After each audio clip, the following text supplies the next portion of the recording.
Arguably, many of today's generation in Garisa and Northeastern in general may not know the significance of tomorrow, as far as the history of Northeastern is concerned. Prior to Kenya's independence in 1963, British colonialists had isolated the Northeastern region owing to laws passed in 1902 and 1904, which restricted the movement of persons leaving or entering the 6 districts that were all included in Northeastern. That is Mandera, Wajir, Garissa, Isiolo, Marsabit and Moyale. Feeling left out, leaders from all these regions began the movement of liberation of the northern frontier districts from Kenya, or simply put, they wanted to secede from Kenya and join the Somali Republic. The height of their demand was in the 1962 Lancaster House Conference, when NFD's representative, the late Abdirashid Khalif, shocked the conference as well it centered on party interests of KANU and KADU. He said he was neither KANU nor KADU, but an absolute secessionist. The British colonialists decided to solve this problem by carrying out a referendum in the northeastern region, the first referendum in Kenya to validate people's craving for the secession. Over 80% voted in favor to join Somalia, but the colonialists then failed to approve the results and NFD was declared Kenya's province. The Northern Province People's Progressive Party was then formed to press for their demands. A bloody insurgency then ensued, with NFD militants being supplied with weapons by Somalia, an insurgency that was subsequently branded by the Kenyan government as the Shifter War. 3 people founded NPPP. Abdirashid Khalif from Wajir, Wako Happy from Isiolo and Dekho Mualim Stambul from Garissa. 2 have since passed on. But in Garissa, the Abuduwa clan still boasts of the 4th generation of its royal family, and one of the liberation leaders, Dekho Stambul. 77 years now, Stambul lives in Garissa, settling here after coming from exile in Somalia in 1994. Perhaps owing to the atrocities his people went through during the Shifter War, Stambul was hesitant to meet us, only allowing pictures but refusing to talk to us. He tells me he has only talked to the media once. Not once. I spoke to the media once in 1994. I criticized the Moi regime and was detained for 24 hours. He still has a British passport he used in the 1960s that saw him traverse many countries. It bears the only photo he says he has of his younger years. But Stambul still decides to be rather modest with us, again being careful not to let anything slip his lips. You came for a courtesy call, and the title I can give you is that I'm now a clan king who deals with cultural issues and settling disputes. But then some of his foot soldiers in the 1960s that pay him visits periodically narrated the ordeal.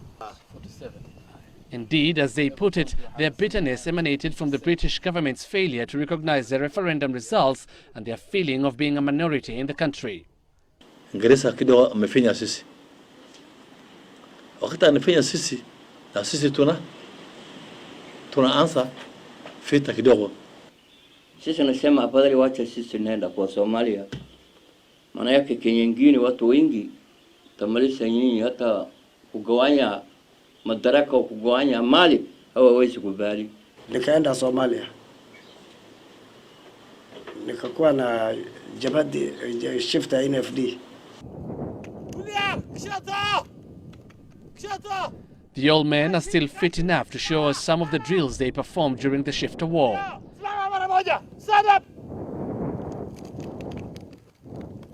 Apparently, to keep them going in the war, propaganda was also used. Wakati mwingine sinasikia Kenyatta nashika msichana mwingine mtoto Msomali kidogo mama na pepa nasema nashika nyere yako nyororo makengine tasaa wewe ngumu yele ngumu itasaa hiyo mambo kama hiyo sisi nenda huko. The Kenyatta government was, however, not keen to let the secession happen and suppressed the war, which to date has put the government on the spotlight in violating human rights during the war. Nilisimama ile shimo askari kwa ndani. Nilisimama juu yake hivi kwa angalia hivi amenituba hivi.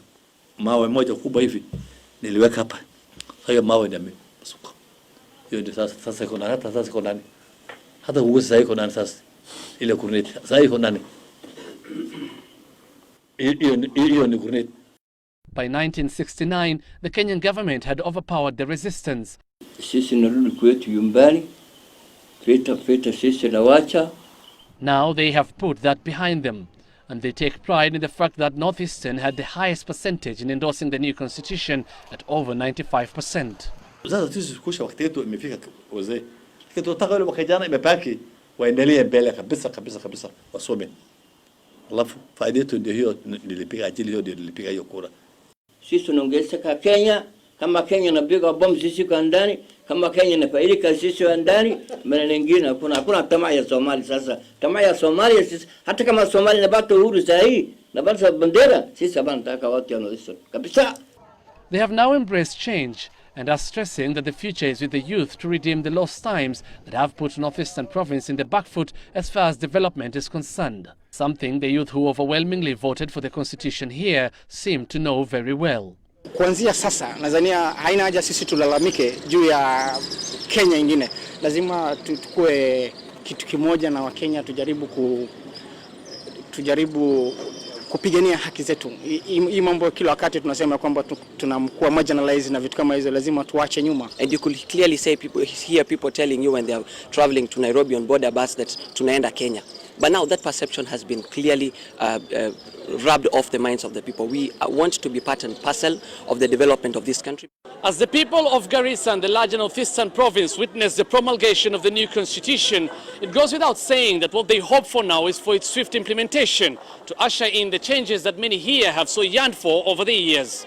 Hussein Mohammed, Citizen TV in Garisa.